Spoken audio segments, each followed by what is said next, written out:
Il y a 500 ans, le pape Léon X reconnaissait officiellement la sainteté de maître Bruno de Cologne, fondateur de l'ordre des Chartreux, cet homme au cœur profond qui, brûlant d'amour divin, parvenu à sa pleine maturité, décida d'abandonner les ombres fugitives de ce monde pour se mettre en quête des biens éternels. Inscrit désormais au catalogue des saints, il était proposé à ses fils et à toute l'Église comme un intercesseur et un modèle. La sainteté, c'est un feu, le feu de l'amour de Dieu qui a embrasé un cœur d'homme. Un feu qui éclaire et réchauffe l'âme de ceux qui en sont témoins et savent le percevoir avec les yeux du cœur. La sainteté rayonne, attire, fascine. C'est parce que la sainteté est réellement la beauté spirituelle la plus éminente que la beauté sensible peut, d'une certaine manière, l'évoquer à nos yeux. Voici un pèlerinage intérieur, passé du visible à l'invisible, de la perception d'images artistiques à l'écoute de l'écho intime que l'évocation de la figure de Bruno peut éveiller dans le cœur. Mystère de l'appel que Dieu fait entendre à certaines âmes vers la vie de pure contemplation et d'amour absolu. Mystère de solitude et de présence au monde, de silence et de rayonnement évangélique, de simplicité et de gloire de Dieu.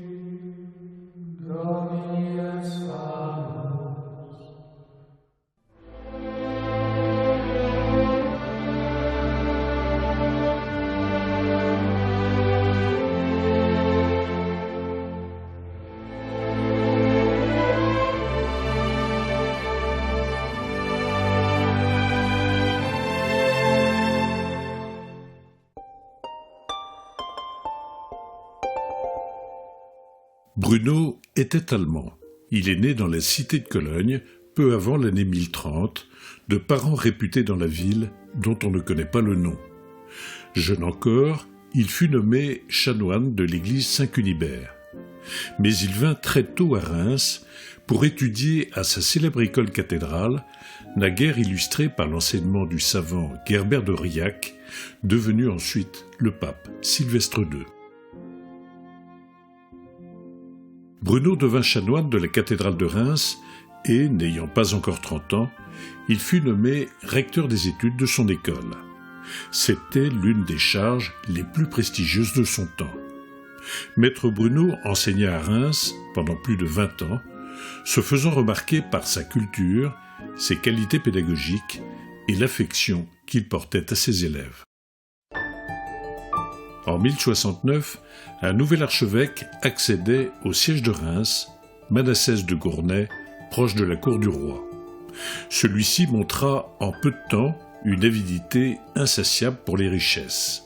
À force de vexations et de menaces, il s'emparait de biens sur lesquels il n'avait aucun droit. Plainte fut faite à Rome, après quoi il se calma et, afin de profiter de son intégrité reconnue, il fit de Bruno son chancelier. Mais au concile de Clermont, de nouvelles exactions de l'archevêque furent dénoncées et l'on découvrit qu'il avait acheté son siège épiscopal. Commença alors une lutte qui allait durer plusieurs années. D'un côté, Manassès, qui tentera de convaincre le pape de son innocence, et de l'autre, un groupe de chanoines opposants, parmi lesquels Bruno. Ceux-ci durent se retirer au château du comte Ébal de Roussy. Après maintes tergiversations, Grégoire VII mit un point final à ce long désordre en décembre 1080, en déposant définitivement l'archevêque, donnant l'ordre de le chasser et d'élire un autre à sa place. Bruno, d'une probité admirable dans toute cette affaire, était l'un des candidats les plus en vue, mais pour lui, l'heure était venue de répondre à un plus haut appel.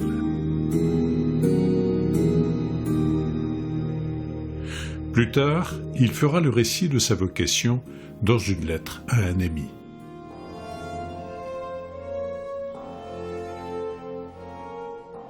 cher Raoul. Ton affection se souvient de ce jour où nous nous trouvions ensemble, toi, Foulquois-le-Borgne et moi, dans le petit jardin attenant à la maison d'Adam où j'étais alors reçu. Nous avons parlé pendant quelque temps, je crois, des faux attraits, des richesses périssables de ce monde et des joies de la gloire éternelle. Alors, brûlant d'amour divin, nous avons promis, fait vœu, décidé de quitter bientôt les ombres fugitives du siècle pour nous mettre en quête des biens éternels et recevoir l'habit monastique.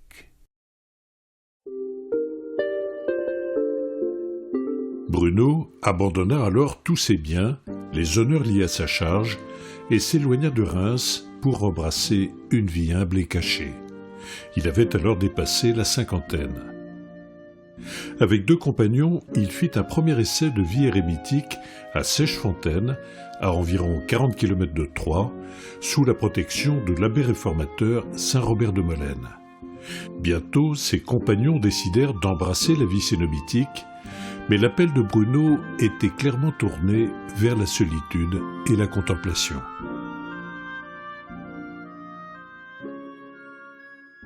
En 1084, il se présenta chez le jeune évêque de Grenoble, Hugues, avec 6 autres compagnons, à la recherche d'un lieu propice pour son projet de vie érémitique. Guigues, 5e prieur de Chartreuse, le raconte ainsi dans sa vie de Saint-Hugues de Grenoble, écrite en 1135. Hugues n'avait pas vécu 3 ans comme évêque depuis son retour du monastère de la Chaise-Dieu, et voici que se présente Maître Bruno, très célèbre par sa piété et sa culture, image idéale de la noblesse d'âme, du sérieux et d'une entière perfection. Il avait comme compagnon Maître Landuin, qui, après lui, fut prieur de Chartreuse. Les 2 Étienne, celui de Bourg et celui de Die, ils avaient été chanoines de Saint-Ruf, mais par désir de la vie solitaire, avec l'autorisation de leur abbé, ils avaient rejoint Bruno. Hugues, que l'on appelait le chapelain parce qu'il était le seul parmi eux à exercer les fonctions sacerdotales, et 2 laïcs que nous appelons convers, André et Guérin. Ils cherchaient un endroit propre à la vie érémitique, n'en ayant pas encore trouvé. Ils arrivèrent, mus par cet espoir et attirés par le doux parfum de la sainte existence de l'évêque. Lui les reçut avec joie et même avec respect, discuta avec eux et combla leurs vœux. Sur ses conseils, avec son aide et en sa compagnie, ils allèrent au désert de Chartreuse et y bâtirent un monastère. Peu auparavant, Hugues avait vu en songe Dieu construire dans le désert une demeure pour sa gloire. Il avait également vu 7 étoiles qui lui en montraient le chemin. Or, ils étaient 7. C'est pourquoi il embrassa volontiers leur projet. Jusqu'à sa mort, il aida de ses conseils et de ses bienfaits les occupants de la Chartreuse. Avant, il est vrai, il brûlait tout entier des feux de l'amour de Dieu, mais grâce aux exemples de ces hommes et à leur connaissance familière, il s'embrasa pour les exercices de cette manière de vivre toute céleste, comme si, autour d'un flambeau qui brûle, on dispose beaucoup d'autres flambeaux allumés.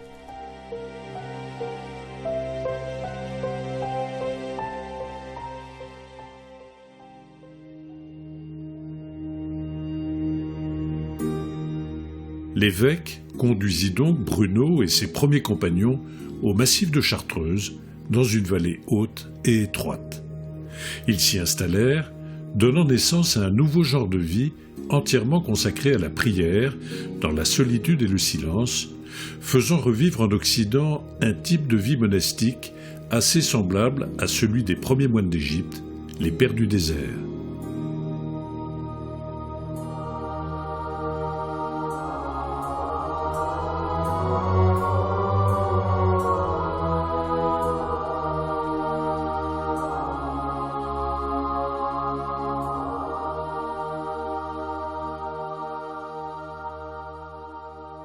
L'église des Ermites était située non loin du pied d'une montagne escarpée, sur un terrain un peu incurvé et incliné, avec de la place pour 13 moines. Ils avaient un cloître assez commode pour les exercices habituels de la vie cénobitique, mais ne vivaient pas comme les autres moines. En effet, chacun disposait sur le pourtour du cloître d'une cellule particulière où il travaillait, dormait et se nourrissait. Un ami des premiers chartreux, Pierre le Vénérable, abbé de la grande abbaye de Cluny, qui visita le site au début du XIIe siècle, nous explique. Parmi toutes les formes de vie monastique de notre Europe, on en observe une qui est plus sainte et plus sûre que beaucoup d'autres. Elle a été instituée en notre temps par quelques pères grands, doctes et saints.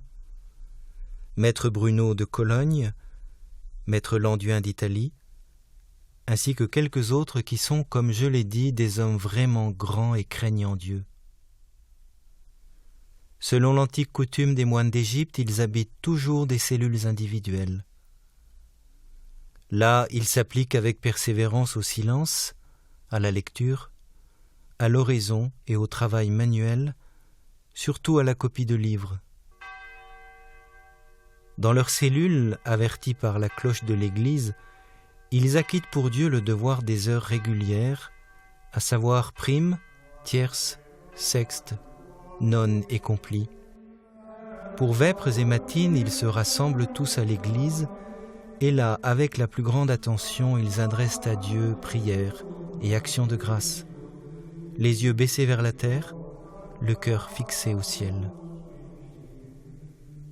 De ce rythme habituel, ils se départissent à certains jours de fête, au cours desquels ils mangent 2 fois, et durant lesquels, à la manière des autres moines, ils mènent une vie en commun, et non plus dans leurs cellules, chantant à l'église toutes les heures régulières, et mangeant ensemble au réfectoire. C'était une vie toute consacrée à Dieu, dans le retrait du monde, pour une plus grande intimité avec lui. Saint Bruno a laissé quelques impressions enflammées sur cette expérience contemplative. Ce que la solitude et le silence du désert apportent d'utilité et de divine jouissance à ceux qui les aiment, ceux-là seuls le savent qui en ont fait l'expérience. Là, en effet, les hommes courageux peuvent se recueillir autant qu'ils le désirent, demeurer en eux-mêmes, cultiver assidûment les germes des vertus et se nourrir avec bonheur des fruits du paradis. Là, on s'efforce d'acquérir cet œil dont le clair regard blesse d'amour le divin époux et dont la pureté donne de voir Dieu. Là, on s'adonne à un loisir bien rempli et l'on s'immobilise dans une action tranquille. Là, Dieu donne à ses athlètes, pour le labeur du combat, la récompense désirée, une paix que le monde ignore et la joie dans l'Esprit Saint.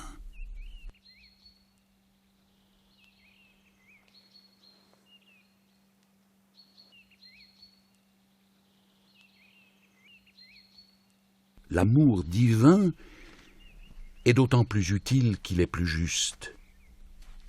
Or, quoi de plus juste et de plus utile, quoi de plus inné et convenable à la nature humaine que d'aimer le bien? Et qu'y a-t-il d'aussi bon que Dieu?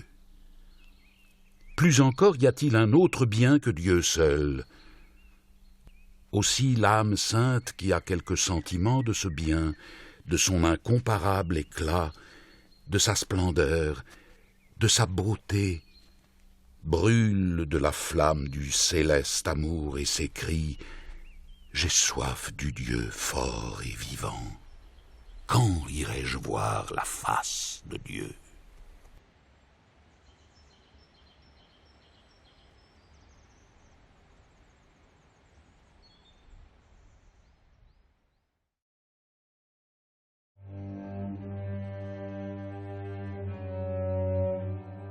Mais un événement inattendu survint. 6 ans après l'arrivée de Bruno en Chartreuse, Urbain II, l'un de ses anciens élèves de Reims devenu pape, le fit appeler à Rome pour bénéficier de son appui et de ses conseils dans le gouvernement de l'Église. Bruno obéit et, la douleur dans l'âme, quitta ses frères. Ceux-ci, ne croyant pas être capables de continuer sans lui, se dispersèrent, mais Bruno les encouragea et réussit à les faire revenir. Cependant, Bruno lui-même ne réussit pas à s'adapter au tumulte de la curie romaine. Toujours brûlant d'amour pour la solitude et la contemplation, il refusa l'archevêché de Reggio, auquel il avait été élu par la volonté du pape, et avec son consentement, il partit en Calabre pour reprendre sa vie érémitique.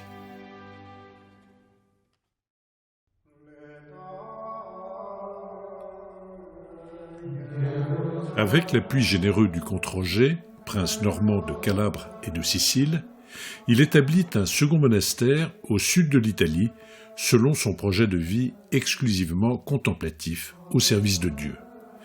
Il y vivra le reste de ses jours avec d'autres compagnons.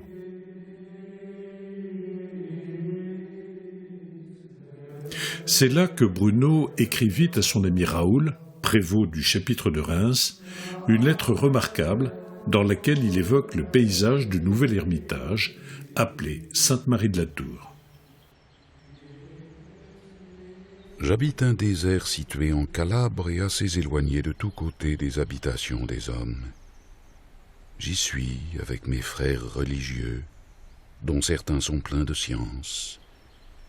Ils montent une garde sainte et persévérante dans l'attente du retour de leur maître pour lui ouvrir dès qu'il frappera. Comment pourrais-je parler dignement de cette solitude, de son site agréable, de son air sain et tempéré? Elle forme une plaine vaste et gracieuse qui s'allonge entre les montagnes avec des prés verdoyants et des pâturages émaillés de fleurs. Comment décrire l'aspect des collines qui s'élèvent légèrement de toutes parts et le secret des vallons ombragés où coulent à profusion les rivières, les ruisseaux et les sources? Il n'y manque ni jardin irrigué, ni arbres aux fruits variés et abondants. Mais pourquoi m'arrêter si longtemps sur ces agréments? Il y a pour l'homme sage d'autres plaisirs plus doux et bien plus utiles parce que divins.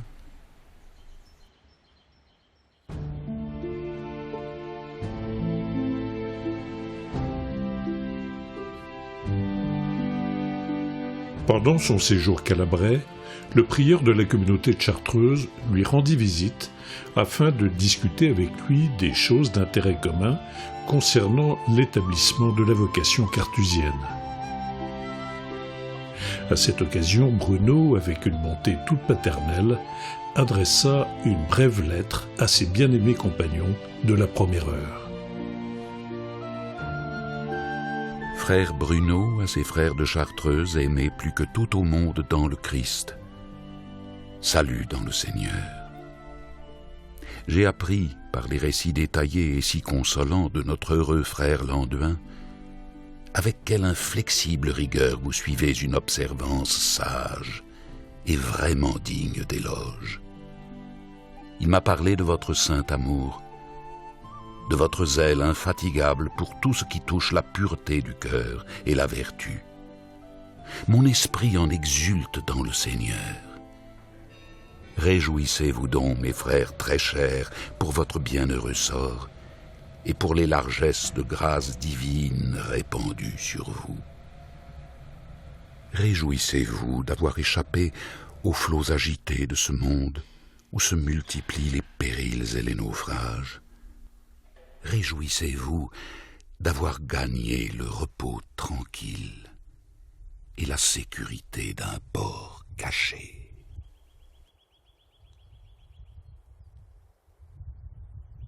Le fidèle Landouin mourut dans son chemin de retour en Chartreuse, mais la lettre parvint à ses destinataires.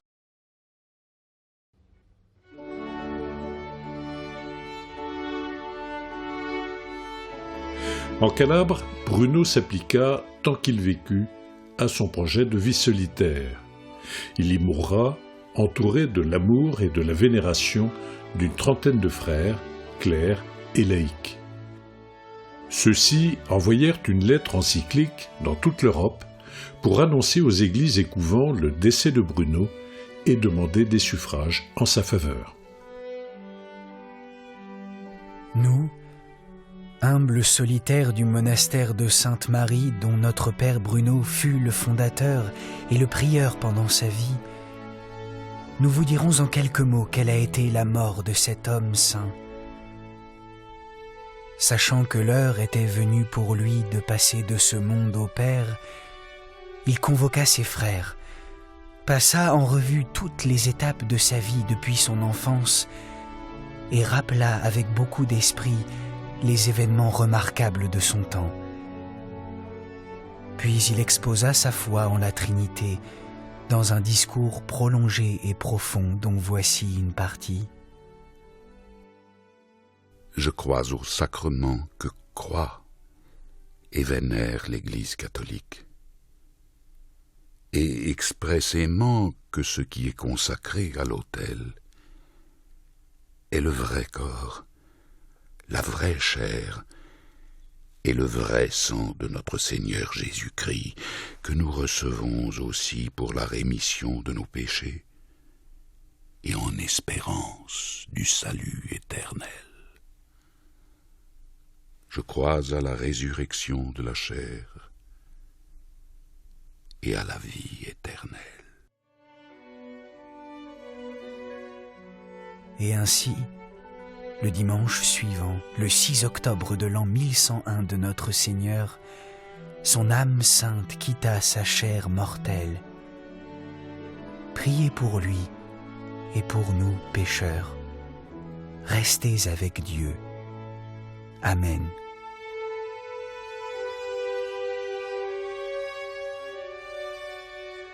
Homme assoiffé de Dieu, séduit par l'absolu, mais toujours discret, son épitaphe trace un beau portrait de son équilibre et de sa personnalité rayonnante.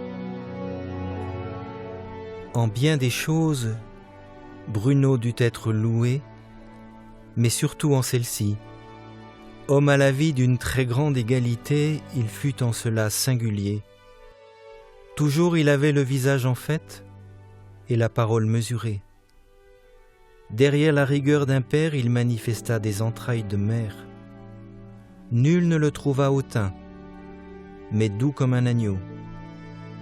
En un mot, suivant l'éloge de Jésus à l'égard de Nathanaël, il fut en cette vie le véritable Israélite, un homme sans détour.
Le 1er novembre de l'an du Seigneur 1102, j'ai reçu ce rouleau. J'y ai lu que mon incomparable maître Bruno avait rendu son âme, sainte comme je la pense.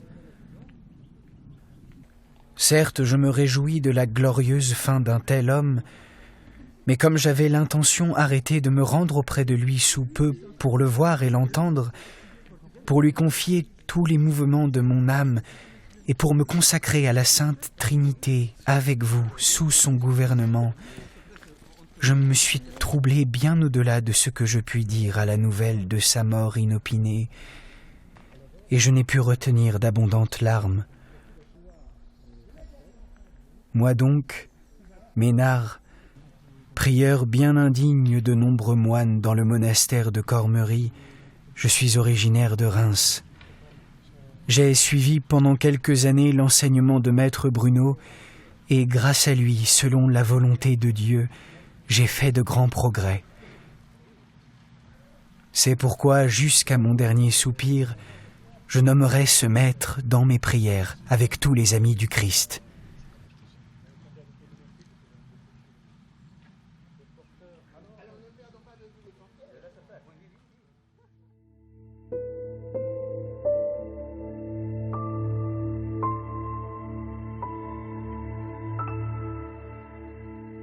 La réputation de sainteté de maître Bruno s'était répandue au loin.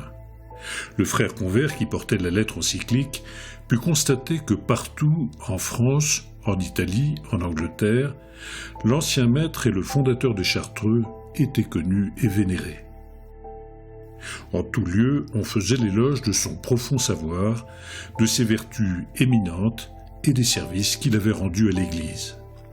Il recueillit 178 éloges ou titres funèbres, la plupart en vers, qui constituent un remarquable panégyrique et montrent la place qu'il avait parmi ses contemporains.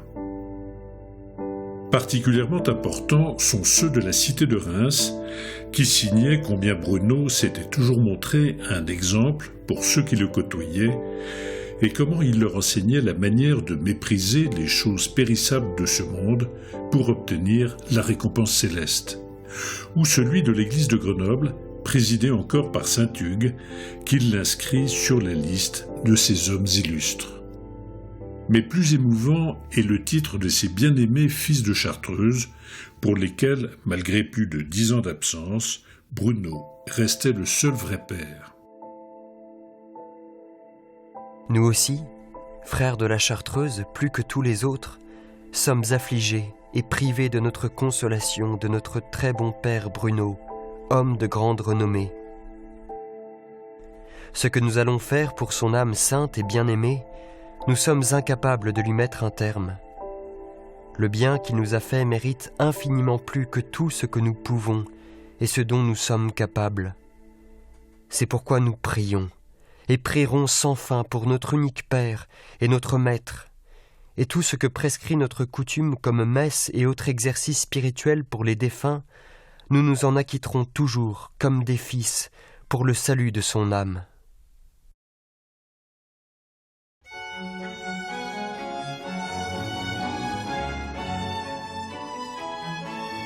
En Calabre, la seconde fondation de Bruno, Sainte-Marie de la Tour, était moins protégée que la première, tant géographiquement que de l'influence des seigneurs laïcs. D'autre part, le successeur de Bruno érigea un monastère cénobitique à quelques centaines de mètres de là, pour les malades, appelé de Saint-Étienne, lequel finira bientôt par absorber l'ermitage primitif. Dans le premier quart du XIIe siècle, les restes de Bruno furent exhumés et placés sous l'autel de l'église de l'Ermitage.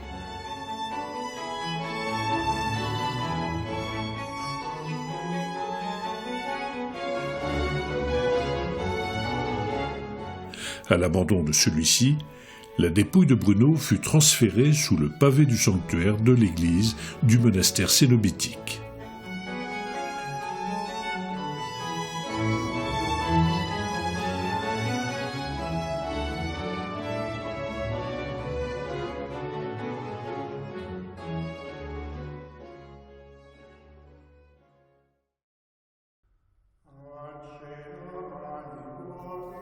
En Chartreuse, la petite communauté persévéra dans une vie de prière, dans le retrait du monde, selon le projet initial.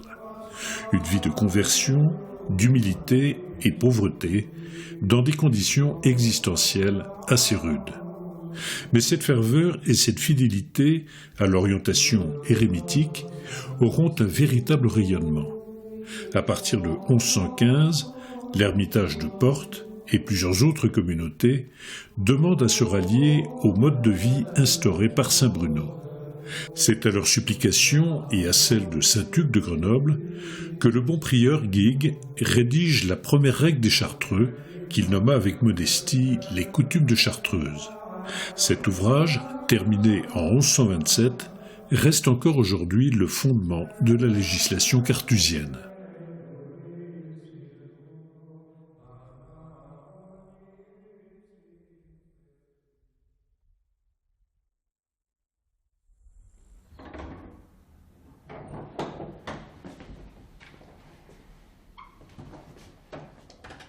Notre principale application et notre vocation sont de vaquer au silence et à la solitude de la cellule. Selon la parole de Jérémie, le solitaire s'assiera et gardera le silence. Il n'est jamais permis de sortir de cellule, sauf quand la communauté se réunit à l'église ou au cloître. En effet, vous le savez, dans l'Ancien Testament, et surtout dans le Nouveau, presque tous les secrets, les plus sublimes et les plus profonds, ont été révélés aux serviteurs de Dieu, non point dans le tumulte des foules, mais quand ils se trouvaient seuls. Et eux-mêmes, lorsqu'ils désiraient méditer plus profondément sur quelque vérité, prier avec plus de liberté, ou devenir étrangers aux intérêts de la terre, par un ravissement de l'esprit, ces familiers de Dieu ont presque toujours évité les embarras de la multitude et recherché les avantages de la solitude. Et maintenant, considérez les anciens et vénérables moines. Voyez le profit spirituel qu'ils ont recueilli dans la solitude, et vous reconnaîtrez que la douceur des psalmodies, l'application à la lecture, la ferveur de la prière, la profondeur de la méditation, le ravissement de la contemplation, le baptême des larmes, n'ont pas d'aide plus puissante que la solitude.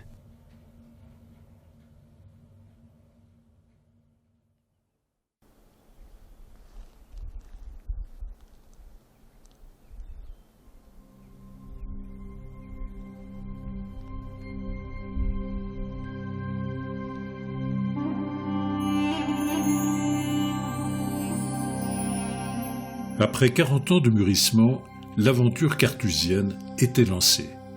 Mais bientôt, une grande épreuve vint frapper la communauté de Chartreuse.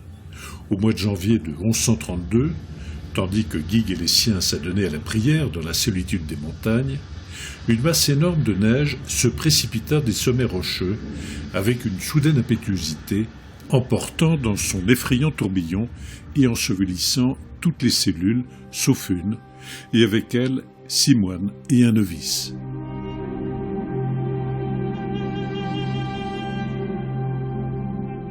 Les 5 ou 6 moines survivants durent se réfugier dans la maison basse des frères convers, dans ce qui est aujourd'hui la Corrie. Devant un pareil désastre, le prieur Guigues décida de reconstruire le monastère sur un emplacement plus sûr, 2 kilomètres plus bas, celui qu'occupe encore à présent la Grande Chartreuse.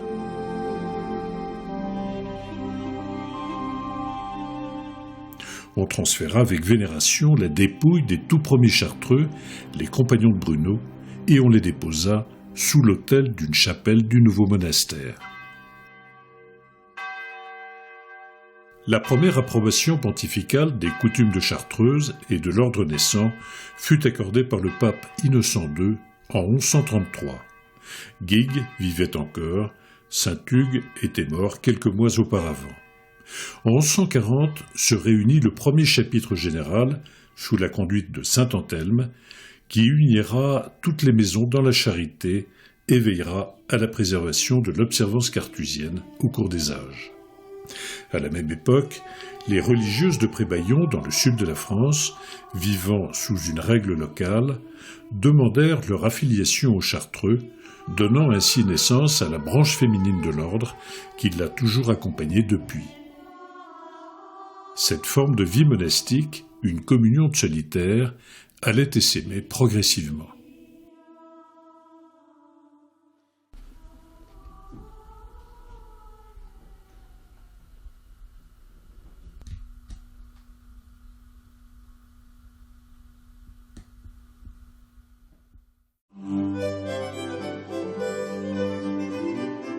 Les siècles passaient, l'ordre se répandait, et le monde chrétien s'étonnait, à juste titre, que les Chartreux ne demandent pas au Saint-Siège la canonisation de leur fondateur, malgré sa grande renommée au moment de sa mort. Ceux-ci, en effet, s'étaient contentés de suivre ses traces, et en cohérence avec leur vocation de vie cachée, n'avaient jamais postulé cela pour aucun des leurs. Mais une exception s'imposait.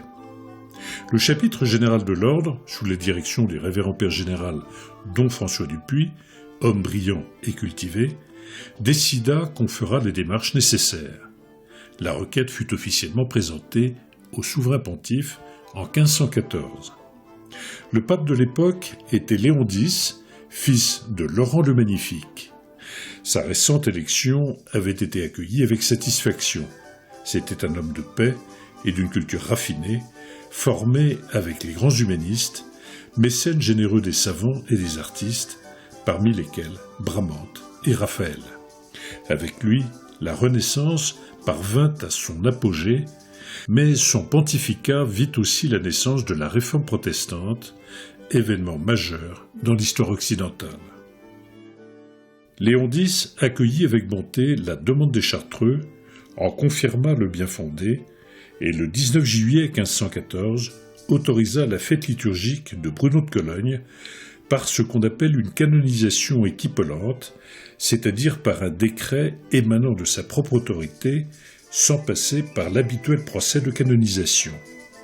Il scellait ainsi solennellement une certitude déjà séculaire, que le père et initiateur de la vie carthusienne était un saint dont le rayonnement était confirmé par sa nombreuse postérité spirituelle.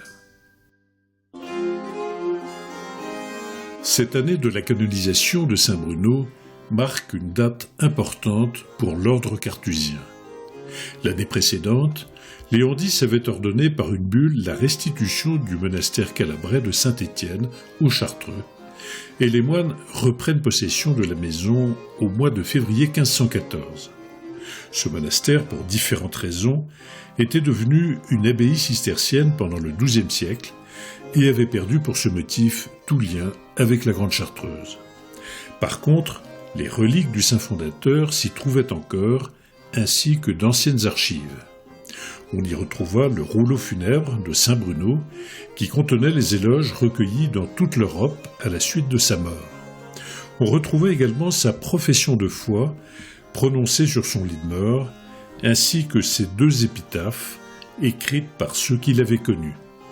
On transforma l'ancien ermitage de Sainte-Marie de la Tour en un sanctuaire très fréquenté depuis.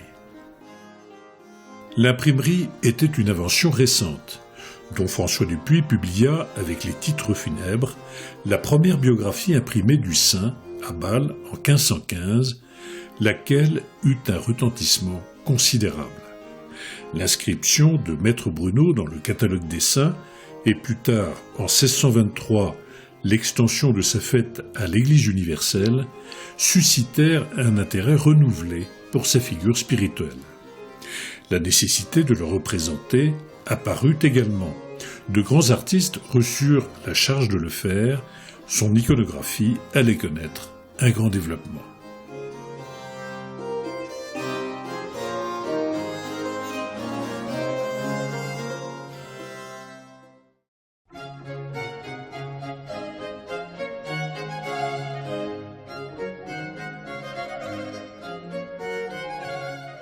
À la mort de don François Dupuy en 1521, L'ordre des Chartreux comptait 198 monastères disséminés dans toute l'Europe, jusqu'en Suède et en Hongrie.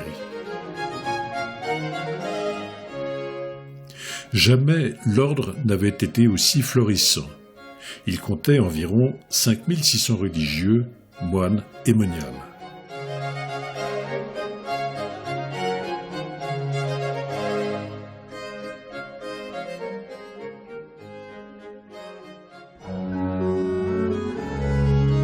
Toutefois, cette prospérité ne devait pas durer, car les bouleversements provoqués par la réforme entraînèrent la suppression de 39 maisons. D'autres maisons seront fondées, du Portugal jusqu'en l'actuelle Biélorussie, mais le grand ébranlement suscité par la Révolution française causa la disparition définitive d'un grand nombre d'autres maisons. Au début du XIXe siècle, l'ordre atteint son point le plus bas avec seulement 16 maisons. Cependant, la forme de vie initiée par Bruno, toute pétrie de recherche de Dieu et d'équilibre humain, devait traverser les siècles et les troubles des peuples pour parvenir jusqu'à nous pratiquement inchangés. Aujourd'hui, l'ordre des Chartreux compte 24 maisons, dont 5 de fondations récentes hors d'Europe, aux États-Unis, au Brésil, en Argentine, et 2 en Corée, une de moines et une de moniales.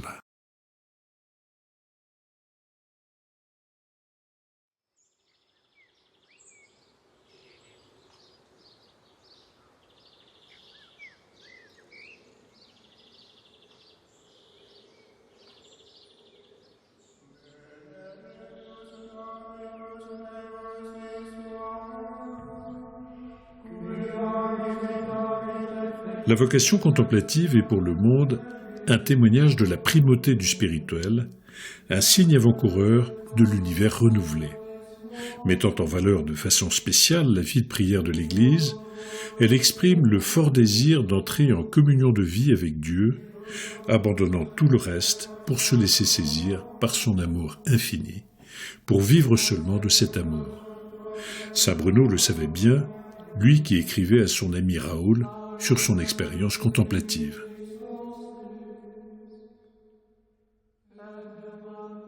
Les fils de la contemplation sont en effet moins nombreux que ceux de l'action.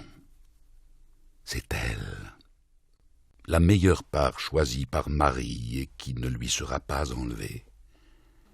C'est elle, la belle Sunamite, la seule vierge retenue en tout Israël pour serrer sur son sein le vieux David et le réchauffer. Comme je voudrais, frère très cher, que tu l'aimes par-dessus tout, afin que réchauffé entre ses bras, tu brûles d'amour divin. Que cette charité vienne à s'établir dans ton cœur et bientôt la gloire du monde te paraîtra misérable. Qui ne voit combien il est beau, utile et doux de demeurer à l'école de celui qui a dit « Si quelqu'un ne renonce pas à tout ce qu'il possède, il ne peut être mon disciple », de se mettre sous la conduite de l'Esprit Saint pour y apprendre la divine philosophie qui seule peut donner la vraie béatitude.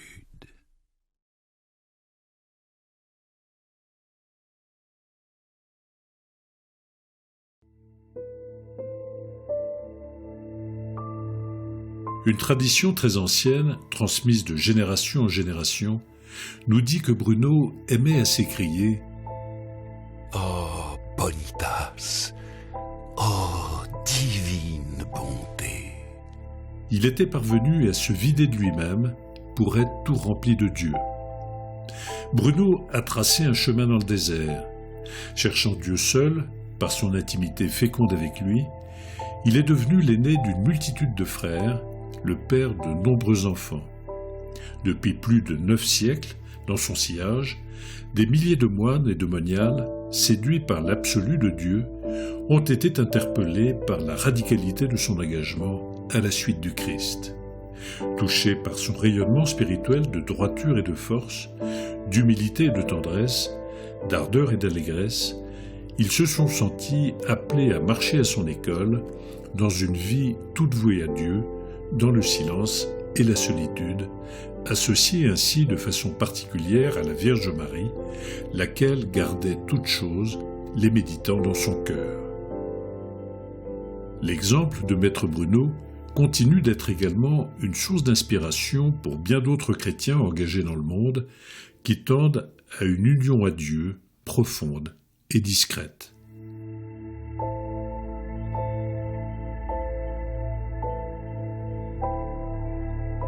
Sur son lit de mort, saint Bruno terminait sa profession de foi par ces mots. Dieu a engendré Dieu. La lumière a engendré la lumière. C'est donc de lui que découle toute paternité dans le ciel et sur la terre. Amen. Et Dieu, dans son dessein éternel, voulut partager avec Maître Bruno, son fidèle serviteur, un peu de sa propre paternité.